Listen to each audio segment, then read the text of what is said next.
Hey, so I'm my name is Loren Poncia. I'm really excited to be here.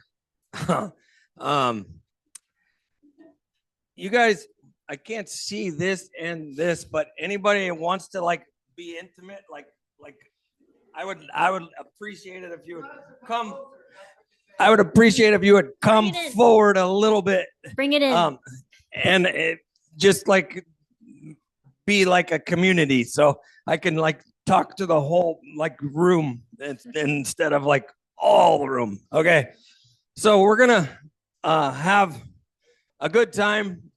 My goal is to add value to you. I'm a rancher, like I'm not a professional speaker, and we're gonna tell you a lot about our ranch, and hopefully it's valuable and motivational. And yeah, so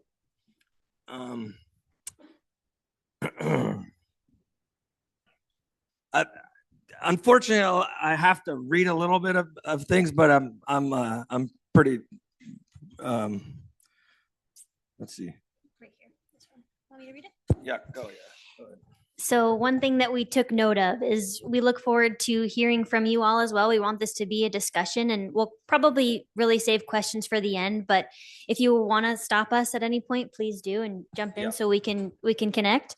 And we want to hear about the trials and tribulations that you all have experienced in your climate and in your general environment. There's going to be some overlap between our geographical practices, but some of what we're saying may make no sense to you all. We are in California. The weather is very different, obviously. Climate is very different.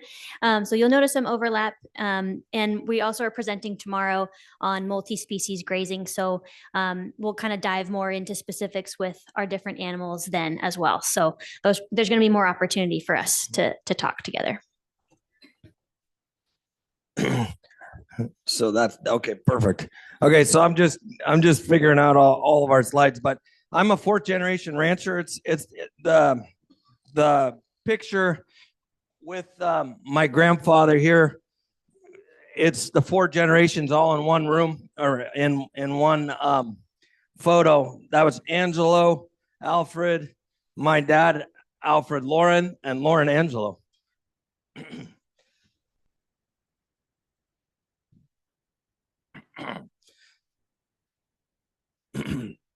Go ahead. So Loren is the fourth generation. So in that top photo, he's the little baby there. And then the bottom photo is him and his father. And I think a big piece of what Loren and Lisa have explained to me about taking over in the family business is to be able to do that in a way that doesn't cause a lot of friction, and to be able to work together with his family to take over the family business. And so you can see Loren, this is a picture of Loren with his parents and all of his siblings here at their family dairy. And Loren touches here on the difficult conversations that they have. There's some intergenerational conflict. And so how did you guys approach that with your parents, and how did that mold into what Stemple Creek Ranch is today? Yeah, so it's really important when we talk about planning for the future, and this is not a legacy planning event, anything like that. And I'm not a professional when it comes to legacy planning, but I think communication is vital. And I see so many ranchers that are fourth generation, third generation, fifth generation that are still answering to their parents at 50, 60 years old. And I think that's very key to our success, is what has happened here. And I felt no pressure to come and be a rancher.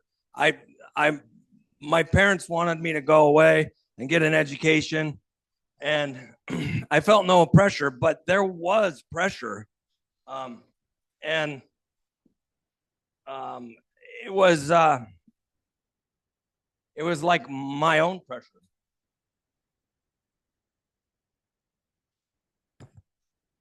And so one of the notes that we have here that Loren wanted us to touch on is having those conversations early with your siblings and parents if you're in that situation of being a generational ranch or generational farm. And when you and Lisa wanted to start Stemple Creek Ranch, how did that conversation go and how did you approach your parents? Yeah. So a little bit about our story is like when I paid for my own school and my parents said, you have to go to school to Cal Poly, San Luis Obispo. And I said,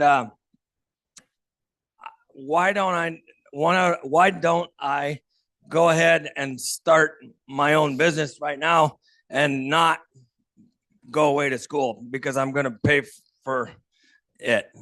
And my parents said that you have to go to school, and by far that is the very best thing that I did. But when I went to school, I realized that there wasn't economic opportunity for me at the ranch. I thought all the time, my whole life, that there was economic opportunity for me at the ranch, and I realized my junior year that there wasn't. So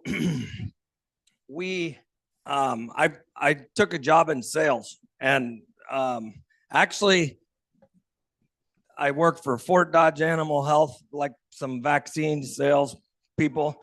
And then actually, interesting story, I did a senior project on a feasibility study of an organic dairy, and I wanted to come home and do an organic dairy. And then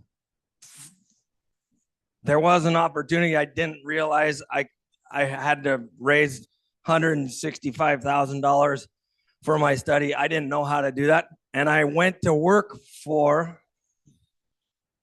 Monsanto. Monsanto selling BST for dairy cows. You guys probably have known about that, probably a dairy. And unbelievable experience. I learned so much from that experience. I learned about sales, marketing, people, and traveled all over. They moved me to Texas, Florida, Georgia, and back to California.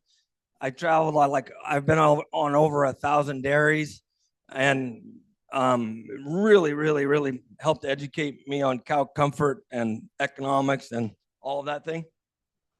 But I'm not making a plug for Monsanto. I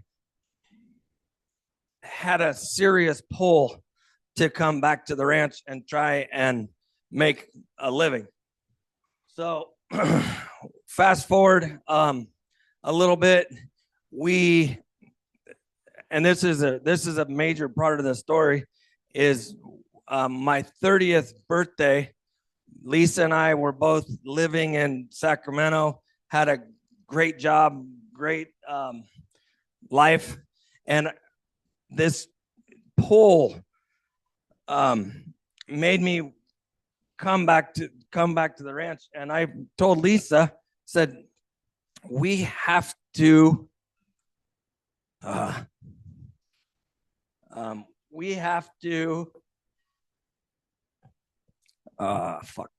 pardon me. That word is really good at staying in your brain. At staying in my brain. That was the first word that I actually spoke when I had my stroke. So what you're saying is you guys wanted to come back and give it a shot and not give up on that dream. Exactly. And we wanted to come back, give it a shot. And we met with my parents and we said, we want to do this, but quite frankly, we don't want to do it with you. We want to, but we love you. This is a major conversation, and they have to be willing to do this. So we said, we want to buy your cattle and lease your land, and we want it to be favorable terms. And you're going to make more money doing that than what you are currently doing. And they said yes. Pretty amazing. They said yes. And so that led to Loren and Lisa starting Stemple Creek Ranch in 2005. And it started out with managing roughly 400 acres. And now, about 20 years later, they are managing about 8,000 acres through owned and leased property. Yes. And so in the business, in Stemple Creek Ranch, we have multiple business enterprises that lead to our diverse income streams, which decreases our reliance on any one thing. So we're going to talk a lot about cattle today. It's our main enterprise, but we're also going to talk about our pigs and our sheep. And then please be sure to attend some of Lisa's talks. She's going to dive into the business and layering enterprises on the ranch and go into more detail there too, to learn more about that side of things. Go ahead now. Okay, so the why we're here. As an employee of Loren and Lisa, one of the things that they've really instilled in me and kind of just a mentality that I try to hold on to in my life, but then it's also the mentality and the philosophy of our business is honesty, transparency, and quality. And so we raise our animals for meat and we sell the meat and we sell these products to consumers. And so having that relationship with our consumers is a huge piece of the puzzle. On my side of things, I'm more on the meat side, but then it all began really with Loren's vision and Lisa's vision and their dream of what Stemple Creek Ranch could be. And a big piece of that is being able to make ranching sustainable for you and your family and creating a thriving community. Luckily, where we're located in Marin County, in West Marin, we are about an hour north of San Francisco. We have an incredible community there of people that are really interested in where their food comes from and people that want to get out of the city and want to come and visit us and see the ranch, smell the ranch, touch the grass, touch the dirt, and get to know us. And so we have this amazing opportunity there to build those relationships with our customers. But in order to be able to do that and to be able to ranch the way that we do, to raise grass-fed and grass-finished beef, we do need to make it sustainable for us, and it has to be profitable for us. And there's a ton that goes into that makes it work. Amazing, Maddie. Keep going. Next one. Okay. One of the keys that is a plug for ranching for profit. But Lisa, I was always a disciple of ranching for profit, the enterprise. And I always wondered what it would be to go to the school. And I didn't know that, I didn't know how a vision, a mission could work and how that we could both attend a school and have a week-long school and have a baby and have a business and have other jobs and be able to do that. We struggled to do that, but Lisa and I, ranching for profit has been pivotal. God damn, pivotal in our day-to-day lives, and we speak the language, and we, as tons of you know, probably we like, especially me, like doing Whitby, working in the business. So like fixing fence, chasing cows, moving cows, whatever. And what we should be doing is working on the business. And in order to better manage the business, we have practiced on that. We had weekly meetings and we worked on the business, not in the business, but we've worked a lot of in the business, right? So one of the key successes that we've had and we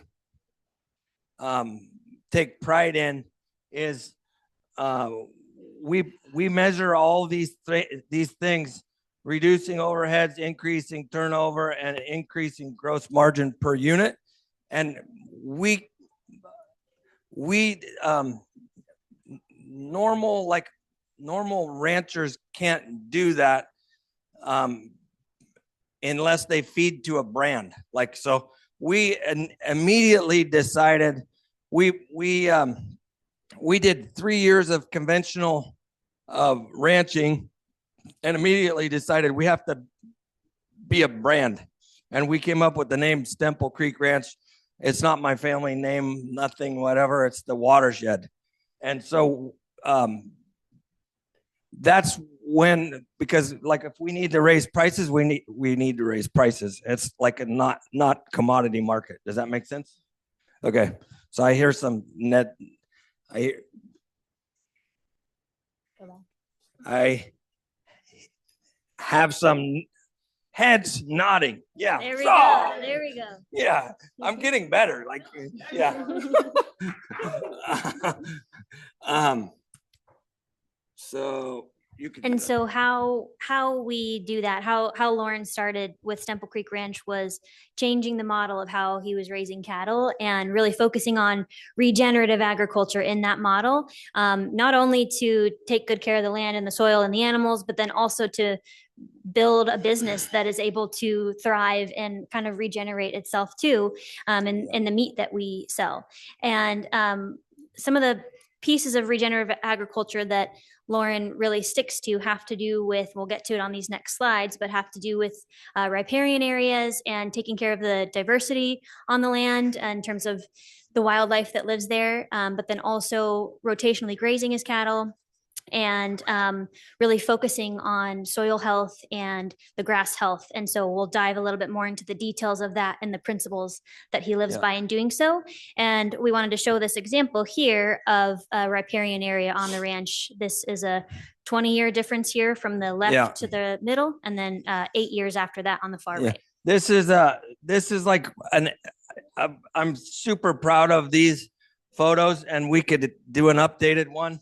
But basically, this was in high school, 1990 or so. I graduated in 93. My dad wanted to fence the creeks and riparian areas in the name of water quality, because we had you deal with water quality issues, especially you dairies. And I'm an avid outdoorsman, love to hunt and fish, and I was like, who's going to fix the fence? Who's going to fix the fence? Like, it floods every year. And so we ended up doing it. He was adamant about doing it. And now it's a thriving ecosystem. The trees grow over the creek. The water doesn't turn green in the summertime and heat up. There's thriving birds. There's 55 types of migratory birds that nest here now that didn't nest here before. I grew up with a BB gun, like pellet gun, all trying to shoot the best birds, the most colorful birds. I don't want to do that now, but little boys do that, and were stung by yellow jackets and all that type of thing. And now I see wasps and birds that I would never even have dreamed of. And it's a true field of dreams. Well, you build it and they will come. And it's my lifetime. It's all happened in my lifetime, which makes me excited that we can repair. Mother Nature is very, very forgiving, and like we can repair the environment of things that we've unintentionally have done wrong. So it's pretty amazing, and our whole ranch looks like that now. The riparian areas, the water's clear from the ranch. When it runs off, it's clear from the ranch. I'm dreaming of steelhead coming back to the ranch, and I'm actually dreaming of you guys.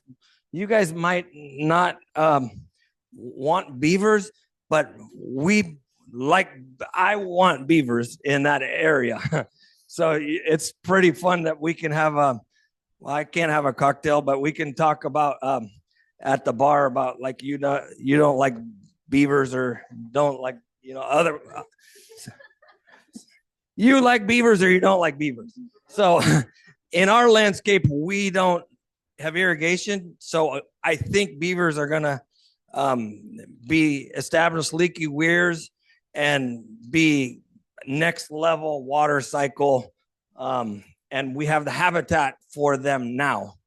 So it's really, really exciting. I'm gonna have beavers on my ranch in the next 5 years, whether I'm go to jail for it or another one. I was gonna, yeah, yeah, maybe less, but okay. So that's cool. And really quick, one thing I wanted to touch on with these riparian zones and all the work that Loren's put in with fencing off these areas and planting a ton of trees, 10,000 trees. We've gotten certified with the Audubon Society as a bird-friendly ranch. So fun tidbit. Have you guys done any Audubon work? Audubon Society? That's cool.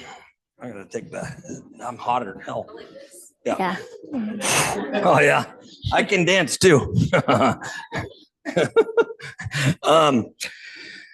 One of the things that we actually so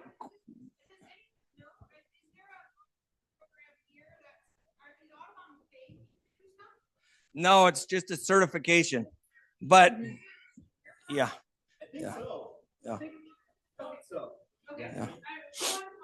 It's a certification. I like it because it's the Audubon Society has like a big supporters, and those are my clients. They either eat meat or they don't eat meat, but we want to slowly get them to eat meat.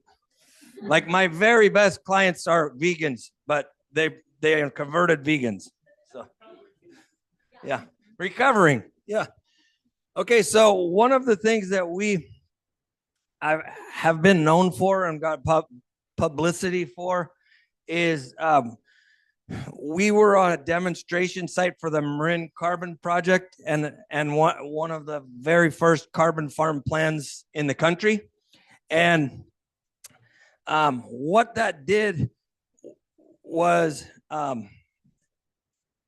open Pandora's box to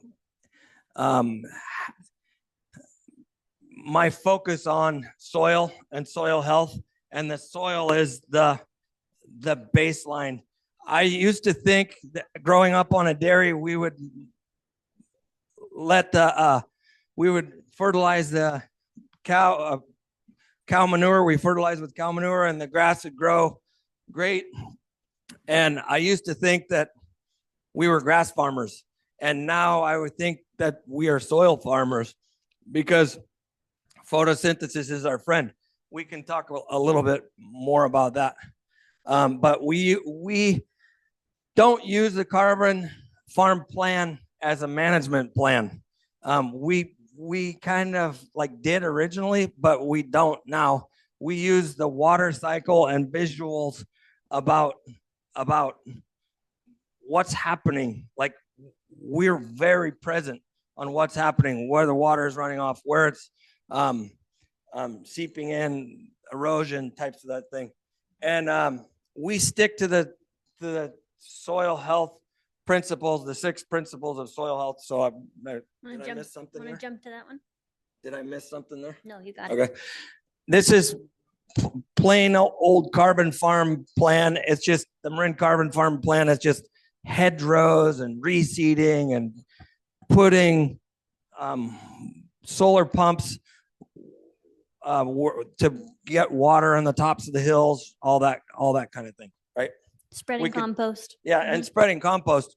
We actually we used to spread straight manure, and now we only spread compost, and we're taking a little break from it right now, but this has actually been a big part of the carbon farm plan. Do you know how much time we have? Like, I don't want to be like spending too much. We've got plenty. Yeah. Plenty of time. Yeah. Yeah, a lot of questions. Yeah. So this is compost. Did you see something that Want me to chime in here? Yeah. Yeah. Yeah. So our compost normally spread in the fall. We didn't spread any this past year, correct? But it's comprised usually of wood chips and grape pumice and chicken manure from local chicken ranchers. And we typically spread it before the rains, like October, September-ish. And something that I help Loren with is getting different grants through, we have the California Department of Food and Agriculture to apply for different projects like the Healthy Soils Project through that program where we can tell them our plan and lay out where we're going to spread compost. And then we verify what we did and they'll come out usually and visit and inspect and they'll give us money towards that. It's, it's an expensive thing to keep up with and to acquire and to have the labor for. And so that's been a really beneficial thing on our end.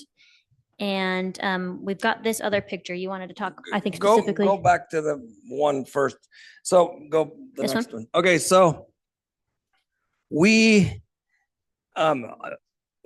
originally said that we're gonna do carbon credits, and it was like very exciting. So that like maybe the beef could be byproduct of the carbon, right?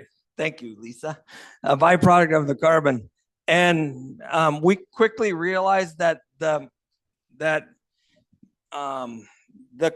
I don't really want to be involved in carbon credits. Like they're not, at least now, they're not valued at enough value for us to even do the paperwork. And basically they're allowing gross polluters to keep polluting. So it's like, what?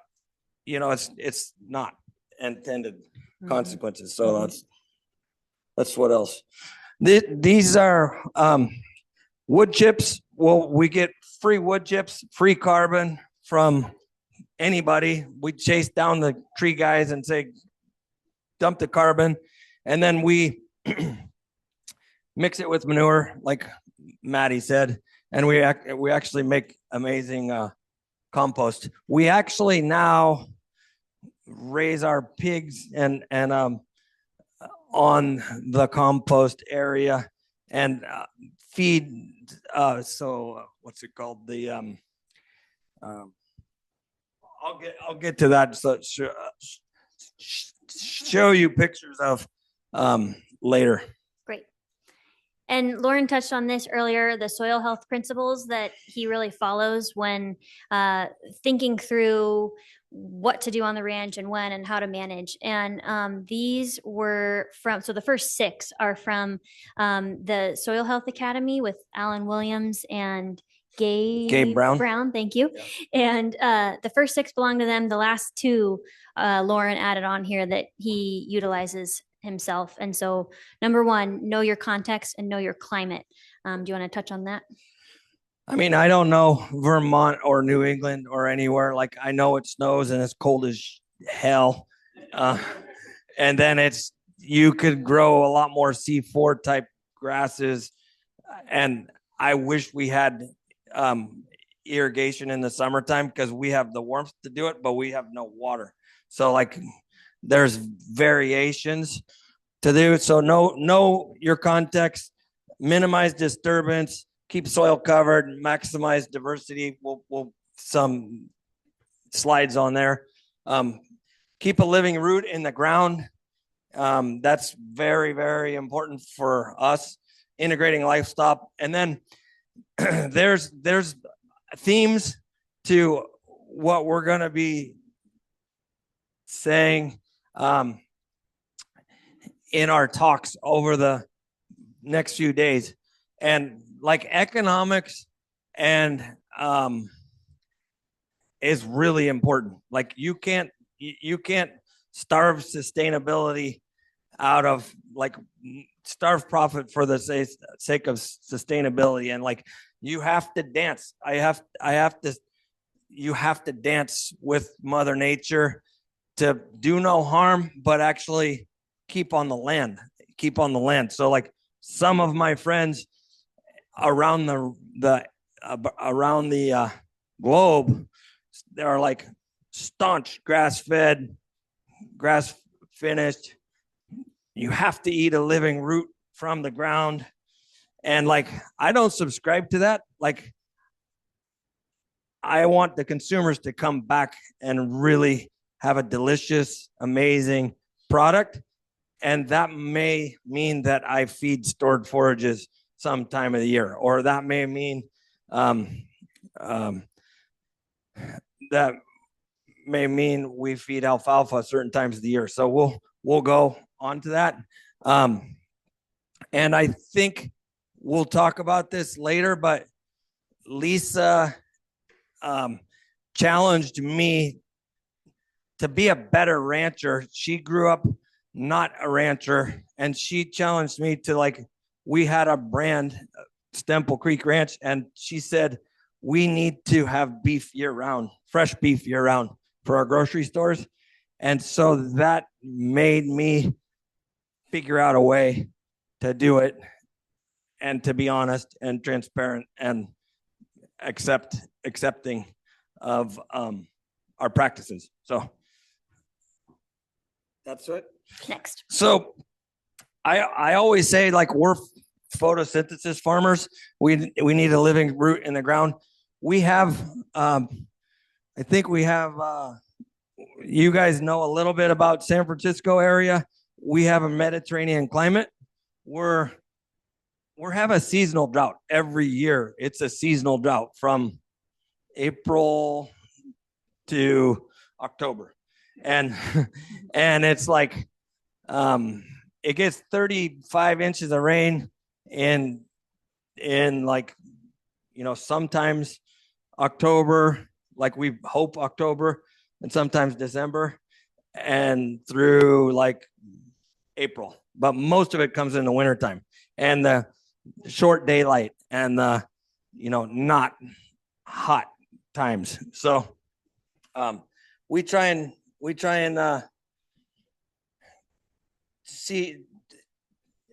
try and make sure photosynthesis happens with a living root in the ground. And that's like a plant that a forb that we plant now is chicory, chicory and plantain, that actually is nutritious, but it's very, very drought tolerant.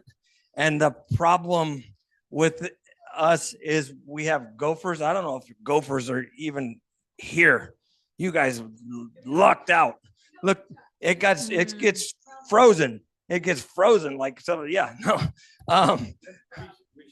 Yeah, exactly. Yeah, yeah. I want to come do that. Yeah.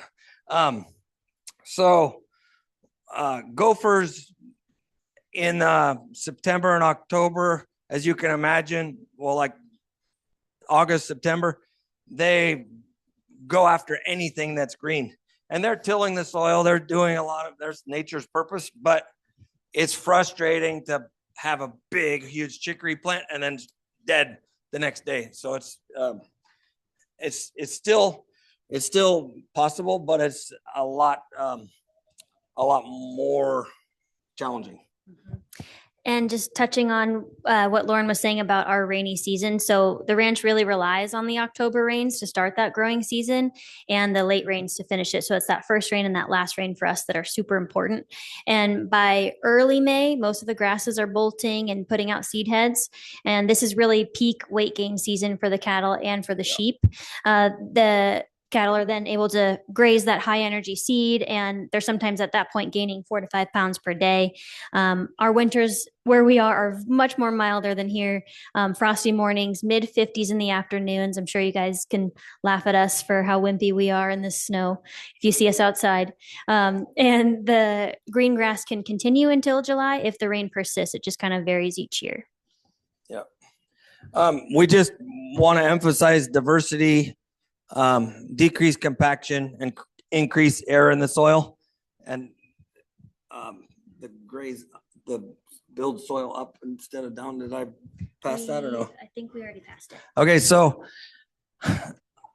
I don't know what happened to me, but like I thought that you would build soil down, like with roots, and what I just didn't understand it. But now, like, I understand it. Like, you have to build soil up. So like you have to build soil up with roots and water and everything, but you have to build soil up, and air and life is really, it's really essential. Go to the next one. This is a plantain, and you guys have probably all seen plantains, but it's actually green in drought conditions, like 6 months of drought, it's green. Yeah, and with the plantain, and this is chicory, you'll see on our golden grasses that we get in the summertime, you'll see these rows of green that go through the fields that are really, really cool to see and get me excited each year. I'm like, there's the plants we planted last year. So one thing that we always strive to do, and it's planning for the future, is like, this is a chicory plant. Like, I wonder why we don't have fields of chicory, and I wonder what is its management, right? And it's what we could finish so many more cattle if we had fields of chicory or fields of forbs, which should deep tap roots, which add to the water cycle. But I ask myself the question. I can't stop stuttering. I ask myself the question: what environment is that plant growing in? Like, how do we replicate that environment? Because I know it's really good right there, but why isn't it good everywhere? So I have to ask you that question about like your own farms, is like, what can we do to make that climate good? Yes, sir. How do you plant the chicory? Do you use a no-till seeder or cross seed, or how do you get it? Everything. So I plant chicory with I have no-till seeded. I have broadcasted it like with bare soil, wherever there's bare soil, and I have a rip sower, like rip seeder. Yeah. And I haven't used that in a while because I have to have a big tractor to do it, and it's very expensive to do it. But I just don't like to, like, I like to make money, not like spend money on seed and everything else like that. Yeah. So there's a picture right now, just kind of like what our soil looks like in, like, right now, February. You would love to switch places with us in February right now, but I would love to switch places with you in July, right, or August, right? So there's some worms. Go ahead. Oh, you can do that. Mm-hmm. Oh, Right it was like a clicker, magic clicker. We have some like fungus and bacteria that we're trying to get more of. And go to the next one. There's some like sandy clay loam, awesome soil, but it's wormy. Like, we want it to be wormy. And the three things, I think I've another slide, but the three things that we can introduce soil or to our soil or management practices are to create air in our soil, roots, worms, and plows. Like, we don't want to do a plow unless we have to, like organized disturbance. We want roots and worms and healthy soil. So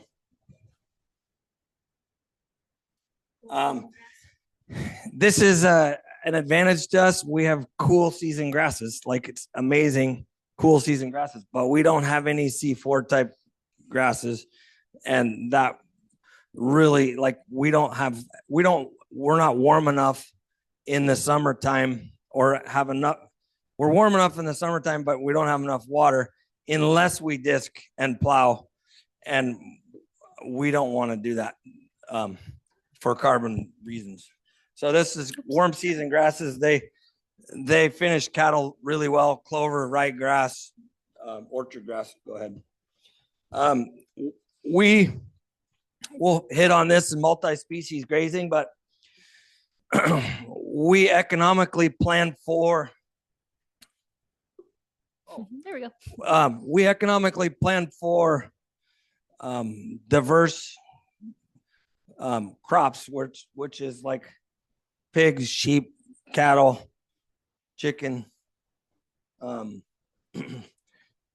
tourism, bees, Weddings. honeybees, yeah, whatever. Like we have a lot of enterprises. Like Lisa will talk more about that. We have probably like 15 enterprises. Some of them don't make a little bit of money. Some of them make a lot of money. Some of them are brand builders, like honey. We make like $5,000 a year on honey, but it's a brand builder that we're pollinating, like we're like flowers in our fields, Oh, so I just need to go away from Maddie. We have organized disturbance, a little bit of that, and I actually show pictures that we don't like. I don't like speakers that say, oh, I don't make a mistake. Oh, you need to do this, you need to do that.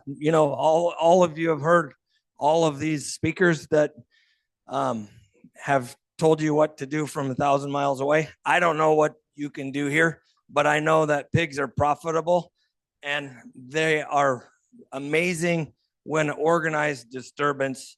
Like, so an area that this slide is, that has a very rocky area, shallow soil, and nothing but like no fertility. And we basically strip graze that, and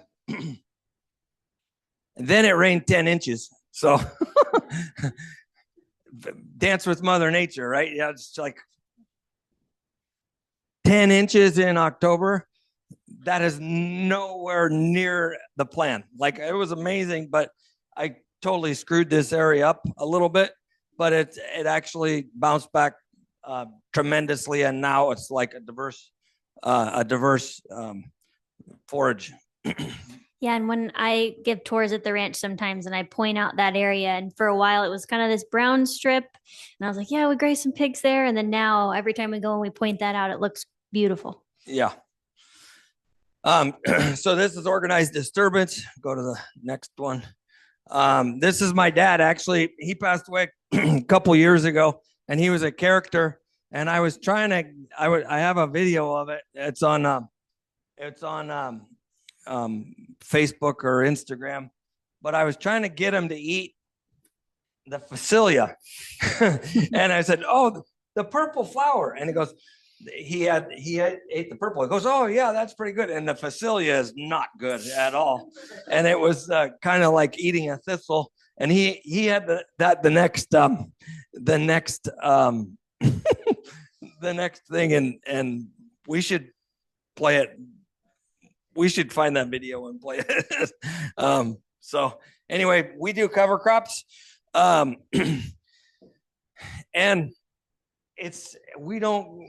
we disc. I mean, like, we don't disc, like we broadcast, and we had a really good cover crop area that we no-tilled, and that we had peas and barley and oats and all the Facilia and all that kind of soil building, sod busting, finishing stuff. Like, the cattle did really good on there. And then, like, what's the definition of grass fed? Or, like, we feed that stuff if it's living root. Like, we feed oats, and we feed that stuff. Like, so some people say that's not grass fed, but we just totally transparent about it. Like, this is what we do, and that's what we do.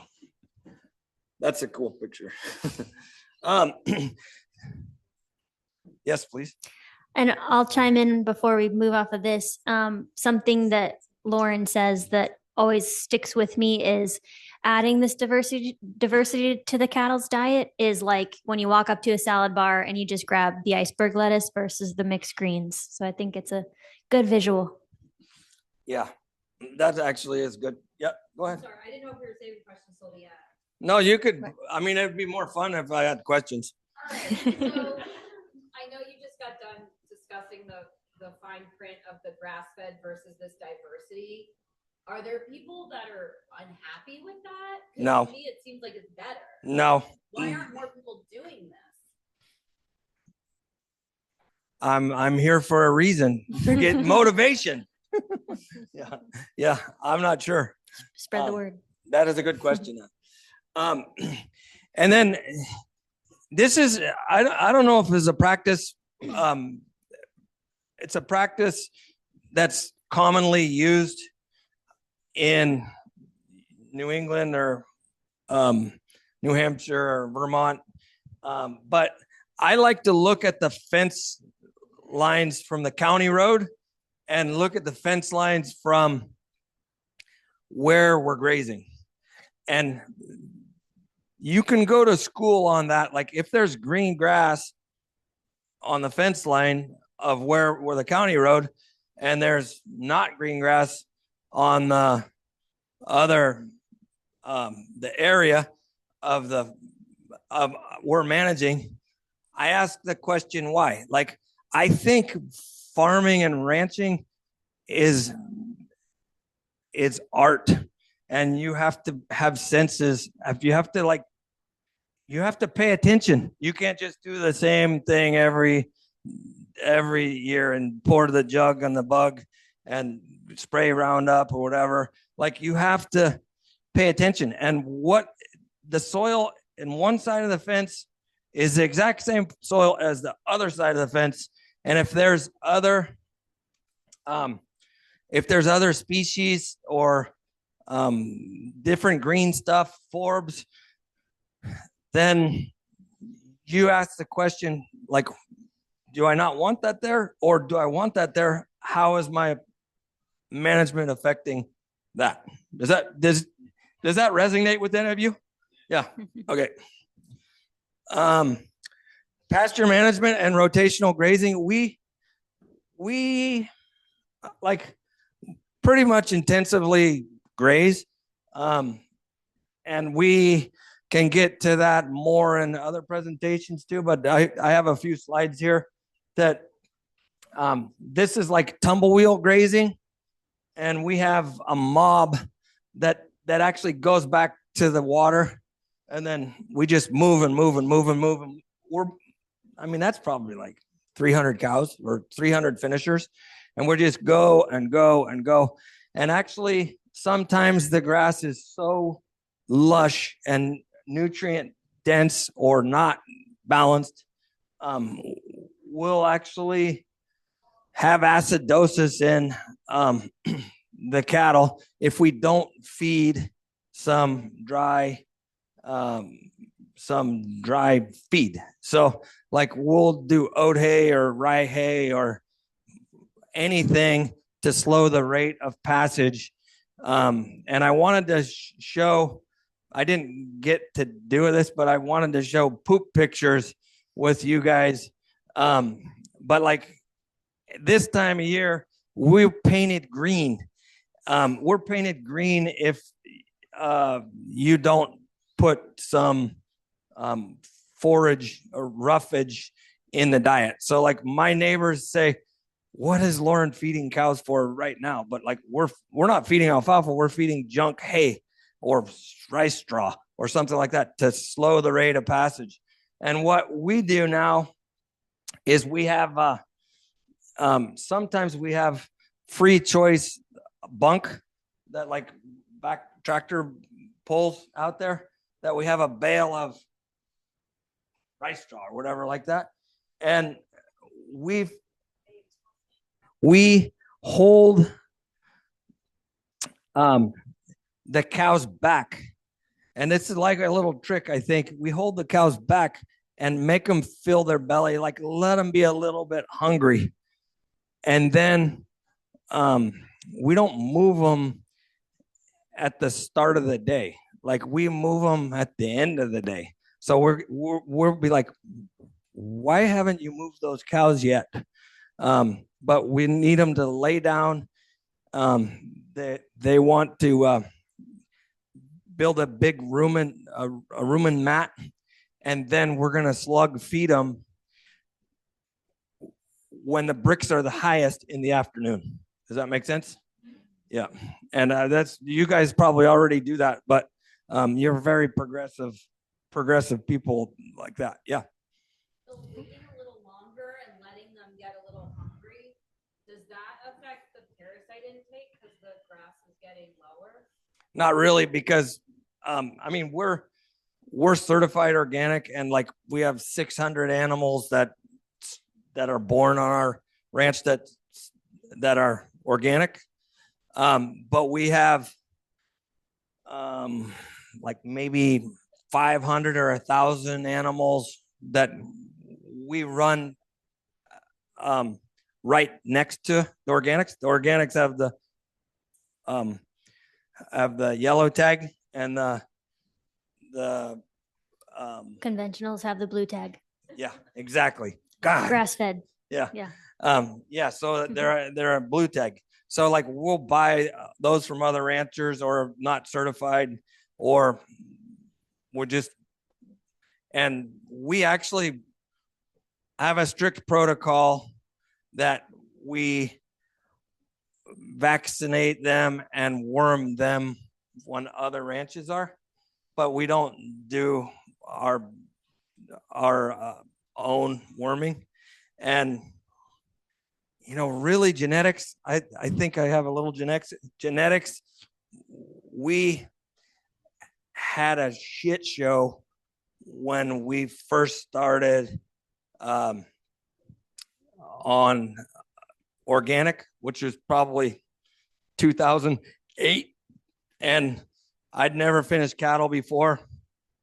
I just thought like, well, the good cattle will survive.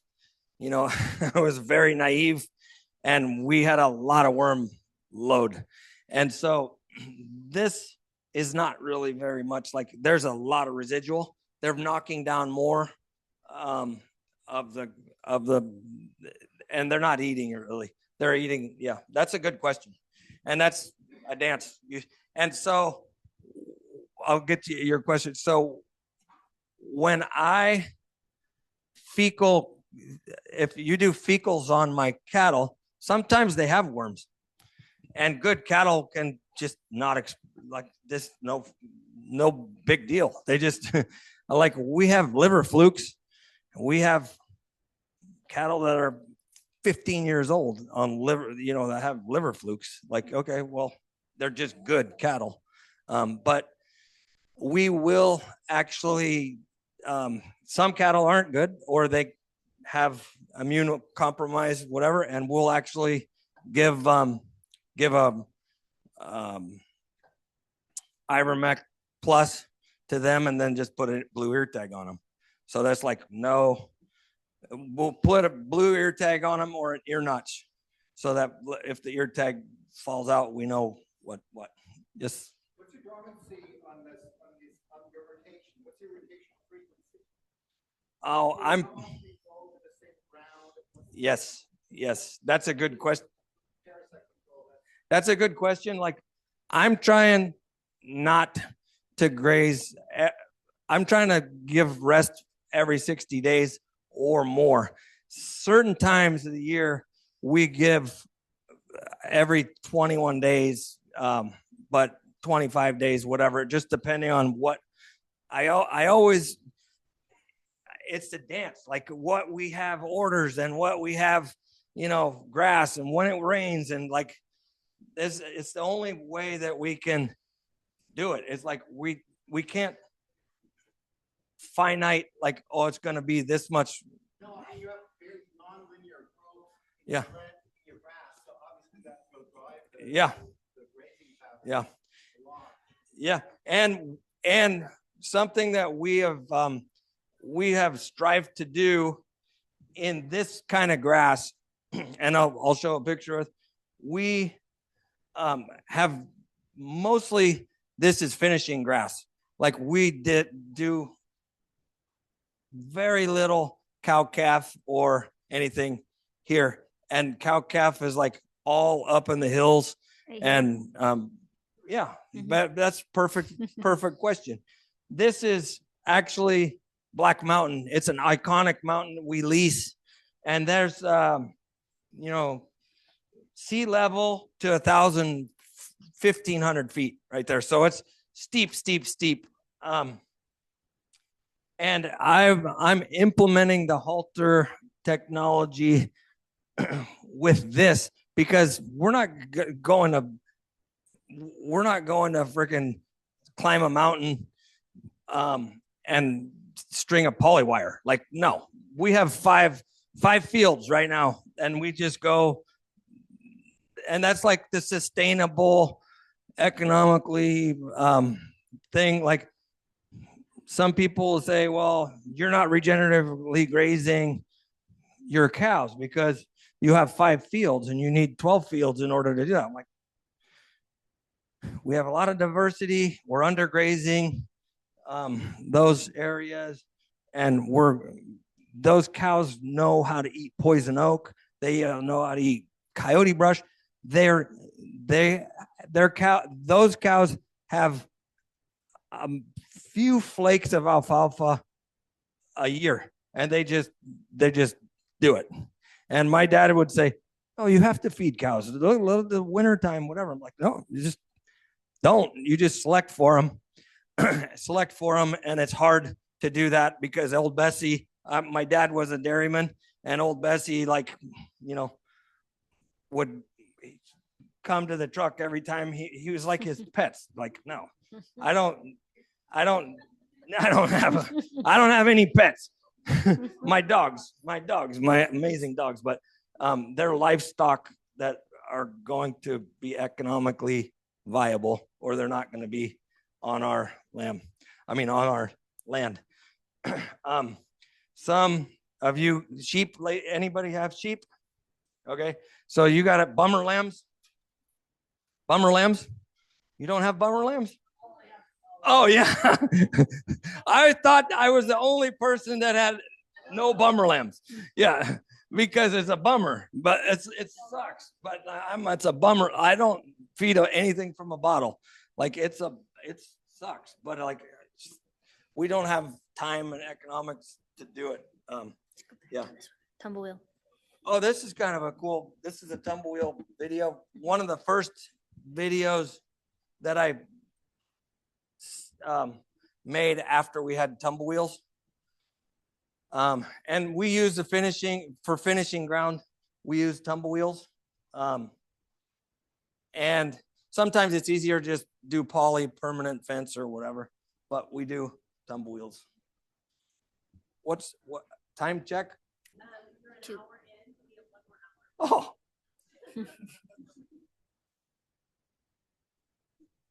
So the tumble wheels. This is an example of rotationally overgrazing. This is, I don't know if you get pugging or things like that here. Yeah. This is very not good, but we have the dance. Like we sometimes step on each other's toes, Mother Nature and us. And this is when a polywire was, they were trained for polywire. There was a tumble wheels right there, and we rained like 4 inches that night, and they all backed in the corner, and it was a cluster. I would say cluster. I use that word very, very good. I won't because I'm on camera. Yeah. Here, if you wave at it, it'll fall. No, I don't want to wave at it. Yeah, I don't. Great. Okay, so this is actually one practice that we use. it's actually very interesting. We traditionally windrowed the forage when it was like, like June or July, when it was this high, this high, this high. And we windrowed it. Though this is an example of There you go. It's back. there's honeybees there, there's compost there, there's windrows there, and then there's windrows there. Is that too loud? It seems like too loud, but and there's multiple enterprises there. But then we actually decided recently, like a few years ago, to windrow on contour. So what happened was my friend Abe Collins, who you know, he was out. I talk to Abe sometimes, and like really when I want like an abstract, like exciting idea to challenge me, I say, Abe, what's this? Like whatever. And you guys know his reputation, but he goes, yeah, what? So we were in the fall, we were doing, what's the thing that, like, what? Yeah, penetrometer, like, yeah, like going like 4 inches down the penetrometer. And we got to the windrows and we sunk it. And like, that was a big aha for me, that like, like there's life in soil cover, there's life in the windrows. And we actually, we do that on contour now, because theoretically the water will fall and then it would come to the windrow and go down, and it actually works. We had 13 inches of rain in 2001 or something like that. Really big drought. And all of a sudden we actually had very little drinking water for our cattle. And all of a sudden 13 inches of rain. And they had rip sown a lot of this area, and had contour like this carpet right now. That like my neighbor seems like, is he high? Or it's like doing circles, like whatever. And yeah, we just do contours. And we had 13 inches of rain. Not 1 inch dropped, left our property. And I was shocked, because everybody else's dams, we have dams like stock ponds. Everybody else's stock ponds filled up. And I was like, I was going to say that word again, but I was like, what? Son of a gun. Everybody, like, what am I doing wrong? Because everybody's ponds filled up. And this is what really made me think that we are doing something right. Regenerative agriculture. The ponds filled up about 5 or 6 days later, because it seeped down through and it ran for the clay pan, and then it rained again, and actually the whole cycle was working. Yeah, so it was pretty cool. But I like to show that that picture, because go back to the next one. Okay, so see that area that's like, we get a lot of summertime fog, and it oxidizes the grass. So that, like, the second windrow over, you can see, go to the next slide. This is like what the windrow looks like when we spit it up. So like it's only like 4 to 6% protein. But what we do to keep finished cattle year round is like we feed on top of that some alfalfa. So like we feed like so our finishing group, we feed like 20 pounds of alfalfa a day, but all of this that they can eat, and then just with the tumble wheels, and they just clean it up and clean it up and clean it up and clean it up. Yes, sir. What was your question? I contoured and I keylined.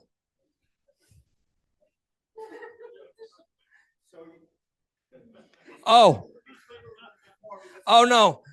I don't know if you guys have come from the land of keyline. Like I contoured. I think I contoured. Yeah. Yeah. And I stayed on the same level all the way around, just kind of like a contour line map. Yeah, exactly. Yeah, just trying to hold the water uphill. But I'm fascinated by that. And Abe's probably here, but I'm fascinated by that, but I don't want to use a tractor, so like seasonally, once every 5 years, whatever, like if I had somebody that I could do that, and I don't have the tractor around, whatever, like I couldn't do that to 5,000 acres. I could do that to 100 acres a year or something like that, but I don't like equipment. I break equipment. So yeah, I break equipment and I'm not good at fixing it. And then it's yard art or I give it away. Okay. So let's go ahead. So we actually nomadic graze. You know what nomadic grazing is? We go wherever there's a blade of green grass anywhere in the state or in the West Coast. So we hear about some grass that we can rent or lease or pay by the day or pay by the pound of gain. And when our grass is not opportune, we go other places. And then we take cattle in as another enterprise. We take cattle in when they are too wet in their area or too dry in their area, and we take cattle in and we use them for our program. So we have two main ranches that we have a partnership with, a loose partnership with the rancher. One is on the Mount Shasta region, that's high altitude, 5,000 feet, that irrigated from Mount Lassen. It's just not pumped irrigated, it's just irrigated from Hat Creek. And that area is like May through November. We finished cattle there. And then we have an area. Do you guys ever heard of Humboldt County? Like a Humboldt Green? You guys ever heard of that? From Vermont, you probably heard of Humboldt Green. But yeah, everything is greener in Humboldt. And the grass, everything is greener grass in Humboldt. And so we have a really good relationship with somebody up there. And actually our GM from Connor Hackett is from Humboldt, and he drives 4 hours down, and we send cattle to Humboldt, and then we actually take them. We don't like moving cattle because it's very expensive. So we move the cattle one time, and we move the cattle from that area to harvest, right? So there's 2 trips, so they go Is that with your finishers or also? only finishers. Yeah, only finishers. That's a good question, Steve. It's only finishers. We either buy cattle like 1,000 pounds or 800 pounds and finish them on those locations, or we take our cattle 900 to 1,050 in June and ship them off the other place. And then we finish some like Maddie showed you where the tumble wheels and alfalfa. And like, so it's economically very good for us because we know what we're paying per pound of gain. And like 3 years ago, alfalfa was $400. So like we did not want to do anything on our ranch. We did because we had to, but we did not want to. We just and then I'm kind of a freak for quality, and we can talk about that genetics. I'm kind of a freak for quality meat. Like when we first started, I didn't like grass-fed meat. It was like kicking and screaming. I'm like, somebody said, I mean, it wasn't good, honestly, back 20 years ago. And somebody said, we want to buy a grass-fed beef. I'm like, no, I don't want to sell you a grass-fed beef. I don't want to sell you grass-fed beef because I don't think it's good. And we had this amazing big fat heifer. We preg tested her, and she actually she was so fat, she had a prolapsed rectum, and we had to kill her. And I was like, oh, there's some grass-fed beef, whatever, for you. This lady paid me $500 or whatever, and I was like, okay, that's gonna be on.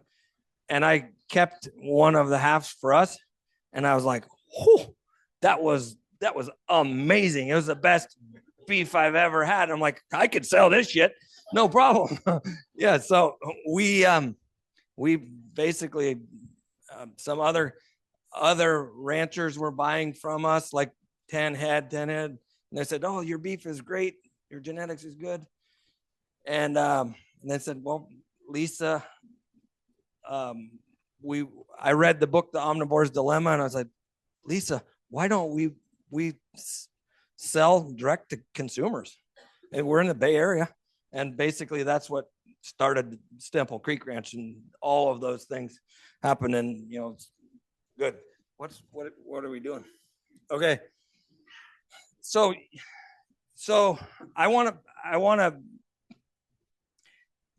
show of hands of how many people use grass genetics. Okay. And how many people use conventional genetics? Yeah, it's a little bit, both little bit. Okay, so I'm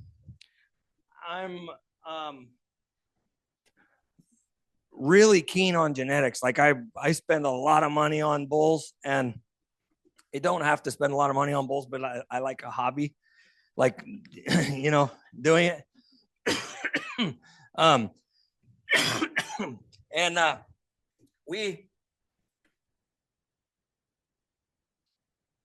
we actually lease some bulls or partner on some bulls. Like, so we'll have a fall calving herd. And then we could spend like 20 grand on a fall calving bull, and then use them on a spring calving and the summer calving. And so some of the bulls I have like 600 calves out of every, like of their lifetime, like of their 600 calves, especially like we would never buy a $20,000 bull and have them breed 30 cows. Like, you know what I mean? So a lot of times the industry, and this is like planning for the future here, is the industry is a trap about having these amazing grass finishing animals. And in our operation, the amazing grass finished animals are finished and fat at 550-pound carcasses. And what I'm striving to do is make money. And right now, in the economically challenging times to sell beef, especially with the price of calves, pennies count. So I just the last year, I'm actually gonna dock some producers for carcass weight, and it's not docking, but I'm paying more for heavier carcasses, right? And the perfect world for us is I don't know what your environment dictates. A 1,300-pound cow is really good for us, but 1,100-pound cow might be a desert. You know, a 1,600-pound cow might be. Can you guys hear me when I talk like this or no? Okay. Oh yeah. Okay. So, a 1,600-pound cow might be the normal in North Dakota, or 2,000-pound cow, and Nevada might be an 1,100-pound cow, and Vermont might be 1,300 or whatever. California's 1,400. I try and not go solely on genetics, that like one size fits all genetics. So I would recommend that maternal genetics, that what you want your cow herd to be, or maternal, like in a perfect world, you'd AI everybody, like in a perfect world, right? You'd AI everybody.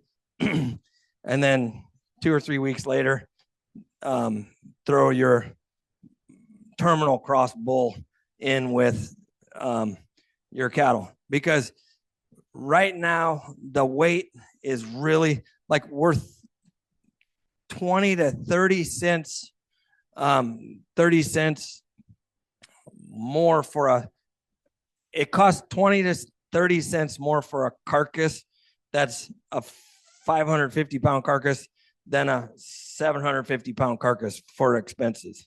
Does that make sense? Because like our kill charges $100, whatever, $150, whatever it is. And so we divide that out by the thing, and our transportation costs and our breakdown costs and all of those things. And so it's really a lot more expensive. So we're actually rewarding people that produce for us, that are producing higher carcass rates. And then we used to have a lot of whole carcass business, and it was like wanted to be 650 pounds all the time. And now we're like no limit, like we're 800-pound carcasses, which is not typical of grass-fed beef. But it's the only way that I can make money on the ranch. So we have a ranch enterprise. Well, we have a ranch company, and we have a meat company, and both corporations, and we sell direct to the meat company. And the only way we can make money is high carcass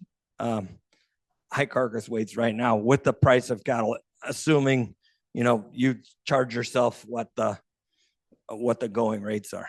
So what did I miss? Thank you, Godwell. You talked about the terminal cross piece. Mm-hmm. Economic benefit to efficiently sized cows for your environment. Yeah, I mean, I talked about that. Go to the next slide. This is what we want our cattle to look like. And this is right off right off of our ranch, and we want mama cows to look like that, but we also want finishers to look like that. And we have a lot of finishers right now that look like that. And one thing that we do is we grade everything in one of our USDA plants.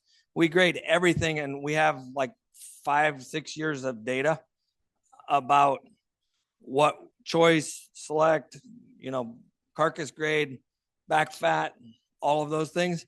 And we probably, I probably should actually really know that number, but like probably like 90% or 95% choice minus. Yeah. So like we don't have a choice. We have this week, we had like 5 primes, like 5 choice pluses, 5 choice, and then the rest choice minus. And so it's like, it's good. Like it's good. Yeah. Steve. Do you divert the prime carcasses to a different market? So we're not sophisticated enough yet, but Maddie could actually tell you that, but I want to. But we have the lady that grades our cattle. She will put anything aside that's like select, because like we don't want Shea Panisse having a select carcass, right? And it's like, but we do choice plus or prime as prime or choice plus. I don't know if that's still happening, and it's a good thing. Maddie's like, whatever. No. So the selects are marked for us right now. Okay. And then we'll be notified, like with our gal that does our supply chain management, she'll divert certain carcasses to go into production for certain lot of prime ribs, things like that we want to control. But then if we get a fresh cut of meat in the box beef program that has an S on it, we want to divert it to certain accounts and just kind of pay attention to that. Yeah, like high volume accounts that are less like grocery store accounts, like less particular, yeah. How have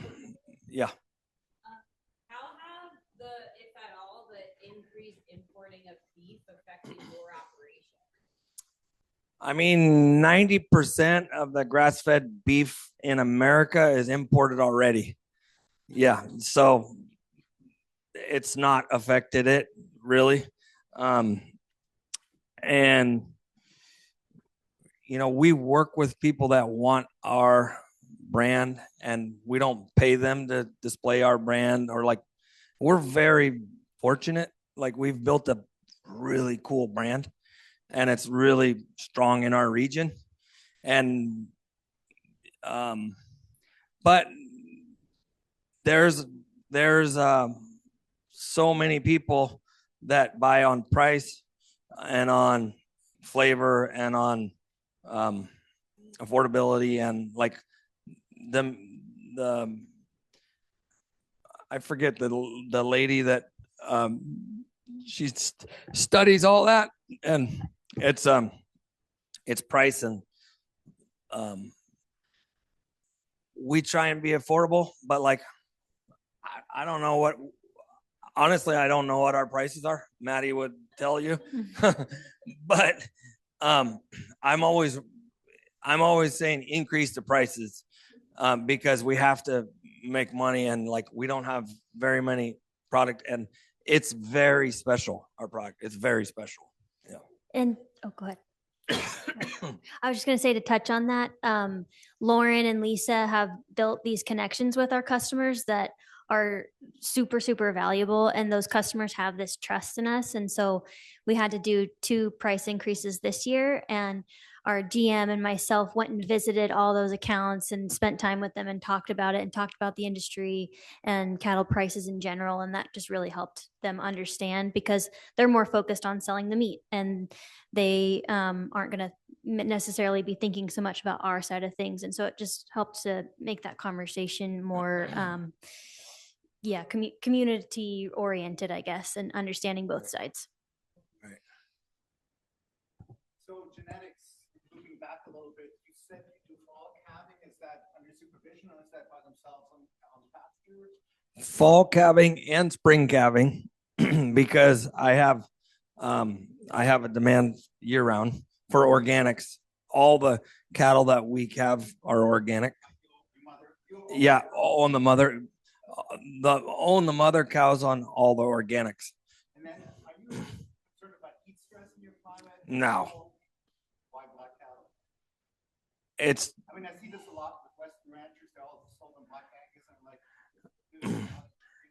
I'm like, I'm a big fan of red Angus, but I like Angus because it's consistently good eating fare, and we traditionally have had that.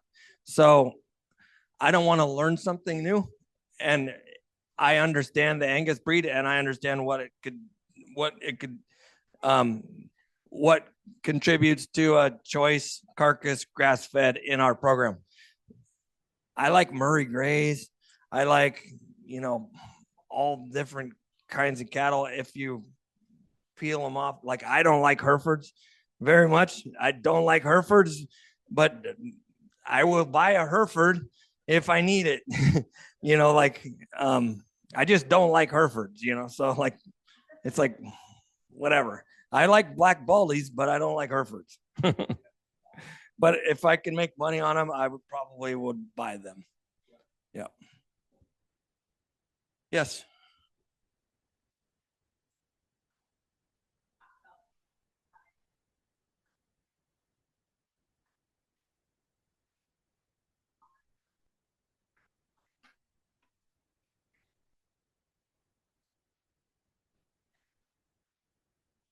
Can you tell me that?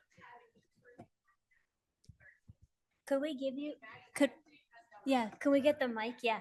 No, it's okay. It's okay. It's okay. Let's do a mic. I'm I having a hard think time. that you're saying, is there anything that you look for in particularly on maternal genetics?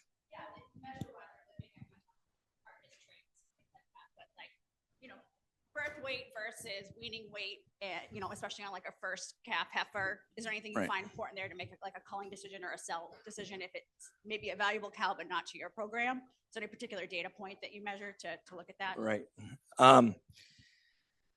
So we retain all of our heifers for our own program, and economics dictates what we do with them. So we run them, and we traditionally run them, and we let way less bull power than what we need to get like 100% breed up, right? And we give them 21 days. Traditionally, we give them 21 days to breed, and whatever's bred is genetically superior for fertility. So fertility and size, and marbling and ribeye area and weaning weight, all that kind of thing. But we give them 21 days. This year, we have 150 exposed heifers, and we're letting them go 3 cycles because heifers are going to be worth more alive than dead. Yeah, bred heifers worth more alive than dead. And that's like an economic conundrum because I want my own, genetics, and I want them, but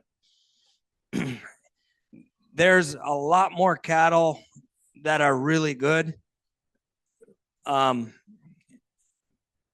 There's a lot more cattle that are really good nowadays than 15 years ago. So like, I think our cattle are special, but I will sell them and buy other cattle. And that's not very easy for a lot of farmers to do. They're just like, want our own cattle, want our own cattle, want our own cattle. So I will sell them, and like, right now, if I could say $5,000, you can come pick of the herd, whatever. It's like whatever. You could buy 100 or 500 or whatever for $5,000. But now next year it'll be 6,000, and last year was 4,000. And I had some people come, but I thought they were crazy. Like, what are you buying $4,000 cattle? But they were right. Yes, sir. A little bit more cattle economics. I'm making an assumption that your home herd is relatively stable acreage at this point.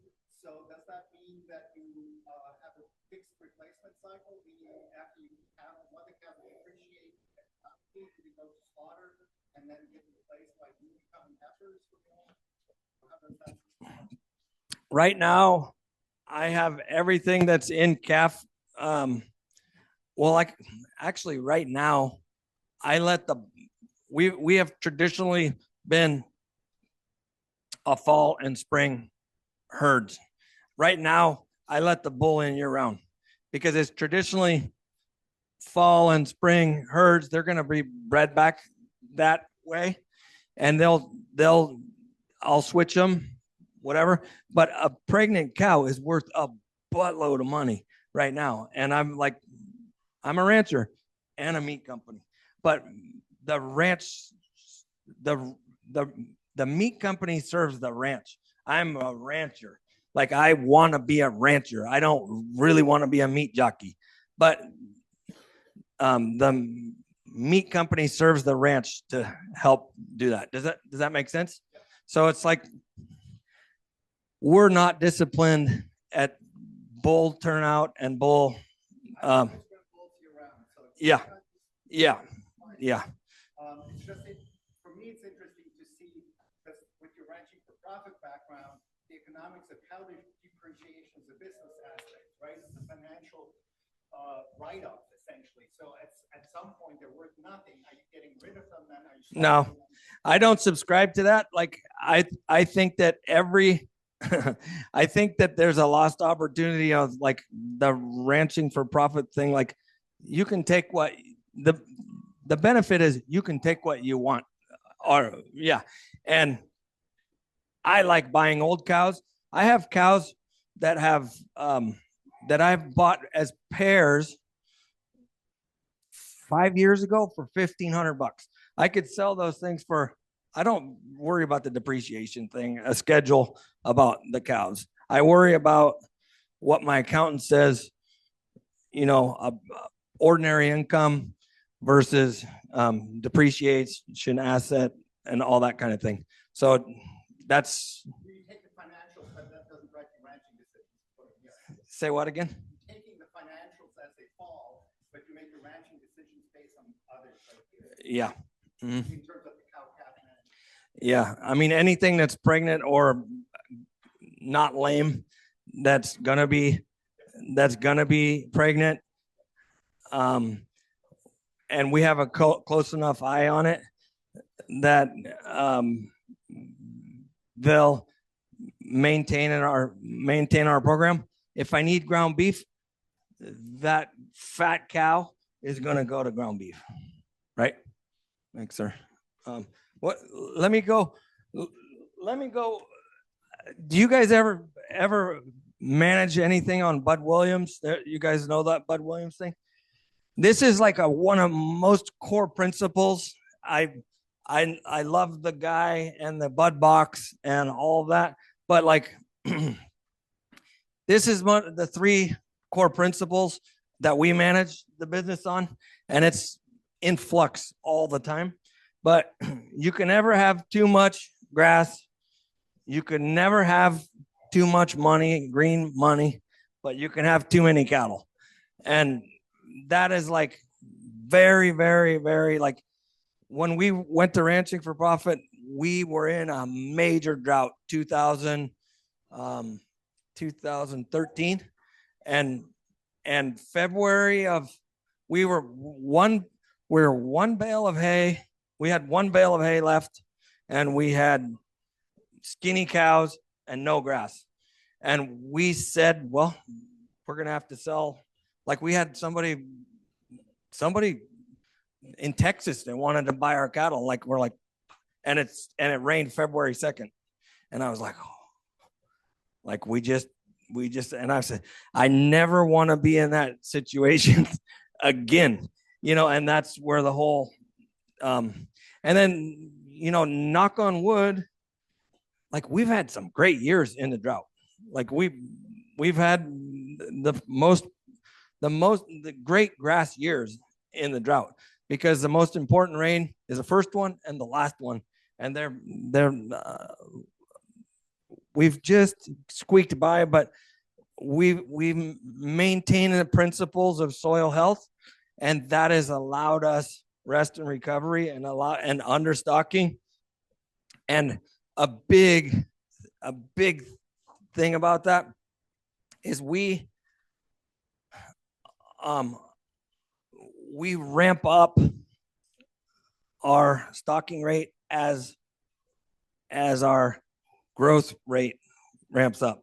So like we probably like buy 500 head in between now and June, and like because we have like 500 head right now on the ranch, whatever, just a minimum.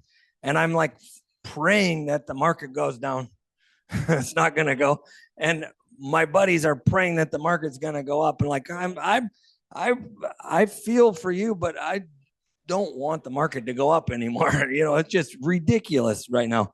But there's a big principles that, and then tying all of this up is like tying all of this up and like going home with it is like, you need to plan for the future. I mean, estate planning, you need to plan on lease planning.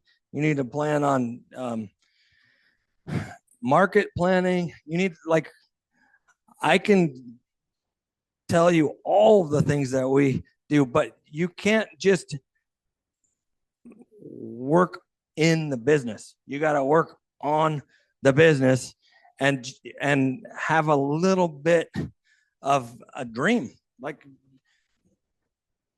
nothing. Like, so we had like a dream. Like I was excited to come back. Me and Lisa are excited to come back and make this business profitable. We never even had an inkling that we were going to kill 2,000 beef a year. Like we were just like, oh yeah, we're going to just sell everything that we, raise on our farm. But I mean, we never had an inkling that we have like 20 employees that are amazing, that are like family. And now we have like a little bit of pressure to make it go and to keep all those people employed. Yeah. So we just had like right when I had my stroke, we had moving into a new warehouse, a 13,000 square foot warehouse. And like Lisa and me, I was like not worried about anything because I was like, but Lisa, she said she's not worried. Like Maddie and Connor and everybody had it taken care of, and we've built a team that's really first rate. So what time do we have? 10 more minutes. Oh, gee, that's awesome. So good. This is the last. Yeah, that's the last slide. There's Maisie and one of our diverse kind of like we need more diversity, but it's one of our diverse pastures. There's chicory and brassica and plantain and all that kind of stuff. Is that another one or no? I think we just missed that one. Oh, Must have okay. been with some worms. Cool. Oh yeah, no, that's just yeah. So I'll wrap it up with any questions. I made it through. It's like,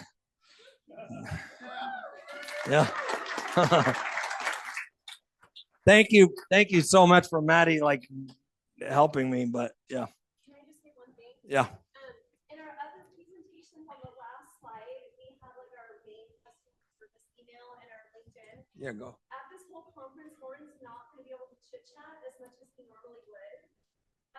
But after, oh yeah, there it is. After the conference, if you send any emails or questions or whatever, I'll make sure that everybody gets a response.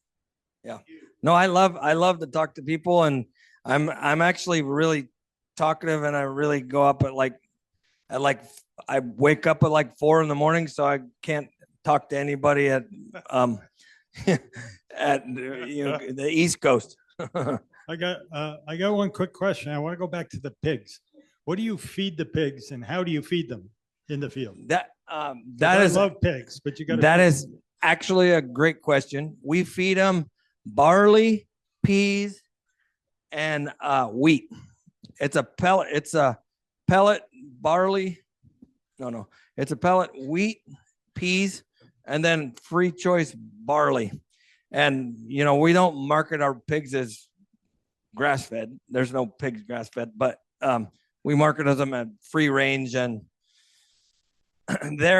we actually Maddie said that we sell more lamb than pork, but I think that our pork is more profitable than our lamb. But we need to internally go through that, because we just adapted and changed and I didn't want to be a pig farmer and I still don't want to be, but people want bacon. Yeah, people want bacon, and our pork chops are one of the very favorite things of our products. It's amazing. Do you source that commodity by the train car, or you feed, or is it local sourced? No, it's sourced locally. It could be way cheaper than what we do it. It's like $550 a ton in totes. And so we sell feeders. If any of you have heard of a company called Llanos Seco Ranch, it was a very good pig operation, and they went out of business a few years ago, and we bought a lot of their genetics and their feeders. And we used to always say we used to buy feeders, like feeder pigs from them. We didn't farrow. And then they went out of business, and they were our supplier, and they were amazing pork. And like, well, we have to farrow now. So now we have to farrow. Everybody says it's the trials and tribulations. Like we had a sow lay on 17 pigs this year, dead. We had one sow had like 15 pigs, and she had a temperature like mastitis or something like that. And my guy gave her like some dexamethasone and something like that, and 12 piglets. The sow was good. 12 piglets were dead. The next day, the runts were alive because they didn't. Yeah. So I was like, oh, but I mean, this is farming, and we're adapt and change. And we just had 12. We just had 13 before I left, and one was a little teeny scrub, and it died, and now 12 is perfect. Yeah. So we're not a big operator. We have like 15 sows, and yeah, it's good. What other questions, ma'am? How many lambs are you raising in a year? And how many lambs are you raising in a year? Either ewes or offspring that are going to slaughter, and how do you feel like they add to your farm? Yeah, that's a good question, and I'm gonna answer it. I'm gonna do more multi-species grazing, and tomorrow or something like that. But we have about 500 that we raise on our ranch, and we buy another 500 or 1,000. We're actually gonna try and grow the lamb business and the pork business, because the beef business is so hard on margins right now. Yeah. Does that answer your question? Oh yeah. Oh no, we have some dog pictures and stuff like that. Like, do you guys have coyotes here? Oh yeah. Okay. Good. Yeah. What? Oh yeah, yeah, yeah. Have you looked at cattle imports from Mexico? For me, no. I haven't I haven't looked at any imports from anywhere else, except this is a conversation that we had, me and Lisa had in the drought of 2020. It was like the and Bill Nyman, who you guys know, Nyman Ranch has he's been telling me this for years, is like, it's not local, it's locale. I'm like, he wants me to import beef from New Zealand or Australia and put our label on it, and I'm like, no. No. I'm talking about live cattle. No, I'd rather go to Hawaii and import cattle from Hawaii. That's US. Yeah, it's just cattle prices in the US. Yeah, but there's that whole screw worm debacle. Yeah. No, I don't know. Any other questions for Loren? Any other questions? I'm so excited that I'm actually talking. We are too. We are. And I'm actually better now that I'm like found a rhythm. I'm gonna like, and I'll be better tomorrow. Thank you. Thank you guys all.